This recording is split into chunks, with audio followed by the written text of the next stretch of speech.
Right then, how are we all doing? So, this one's an interesting one, hopefully. So, this one, I'm going to show you a little video first. So, we're going to watch this little bit of a video, and this is an auto gyro that you're going to see coming through.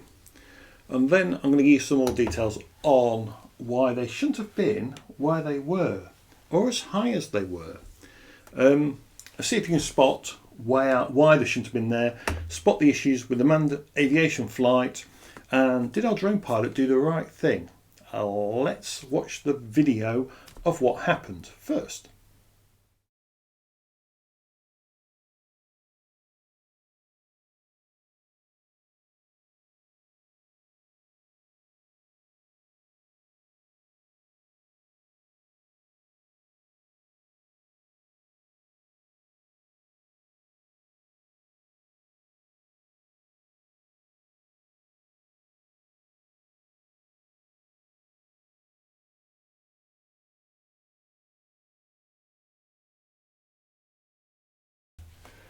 Right, so our drone flyer started off at about 45 to 50 metres high, and he spotted the auto gyro coming across. And this is Hague Hall near Wigan, and it's quite interesting. He would have been fairly level to it. Now, he climbed in height to be above it. He did the right thing, to be clear. He went up because he was already above it or level with it or just higher than it, and it was quicker for him to go up and safer for him to go up than it was for him to come down. Now remember, just because people go, oh, it's safer to go down, remember, if he can't maintain visual line of sight if it was to come down, the safer option is for him to go higher. So let's say he was at 60 metres. Now Steve says he went up to about 80 metres, and clearly he's shooting down on that aircraft. Now what's really interesting, you will notice as the auto gyro flies across the scene, manned aviation should at all times remain 500 feet from uninvolved people.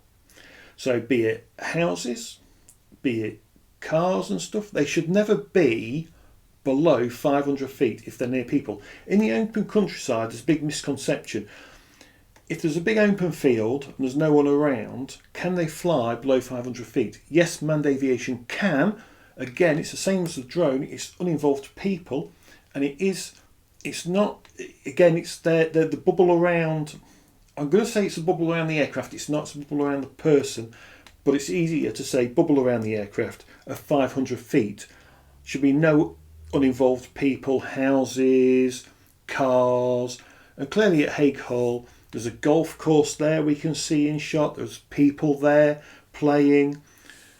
Clearly this auto gyro is too low, and now it does look like the weather's a bit cloudy, a bit misty, a bit foggy, and someone might go, well, they're keeping 1,000 feet clear of the cloud base or something. That doesn't matter. You've still got the people on the ground you've got to avoid. So Steve did the right thing. He went up instead of going down, because if he went down he might not be able to keep line of sight where he was. So he did the right thing. Regardless, up or down doesn't matter, to be honest. He could quite clearly, he was tracking that aircraft. He could take avoiding action. He spotted it. You can see him track it for a second or two. He had to make sure he knew which way it was going before he makes a decision. He made the right decision going up to avoid. And, drones are always in the news for bad things. We're always in the wrong. And remote ID is going to be forced down our throats for one reason or another. Even more so now because of the football fiasco rubbish, I suspect. Although there's no standards yet and all that rubbish. What's really interesting is that manned aviation, why's that auto gyro not got a tracker on it? Why not? Why does manned aviation get away with that, but if it's a drone flight we get shouted at, we get all kinds of things? It's always a drone that's in the wrong. No matter what it is, we're always in the wrong.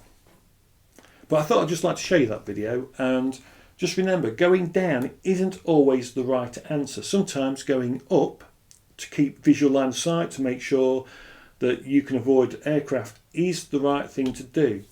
And there is one other point this does bring up. In your settings in your remote controller for your max height, should it be set to 120 metres or should you set it higher? Let's say you've got no choice but to go higher and you hit that 120 metre buffer that's in the transmitter.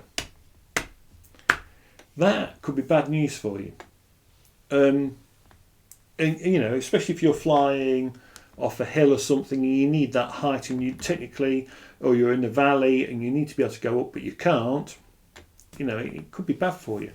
So sometimes there are reasons just to have your max height setting higher than 120 purely for safety reasons at times. So yeah, it's an interesting video, isn't it? So I'll run it one more time for you just so you can have another quick look. But yeah, safe flying everyone, take care, have a good one, enjoy.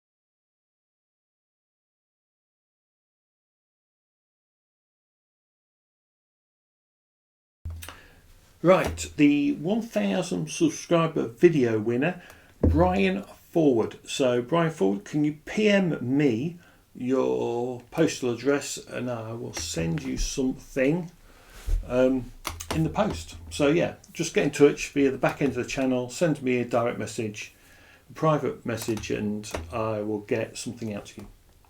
Right, cheers.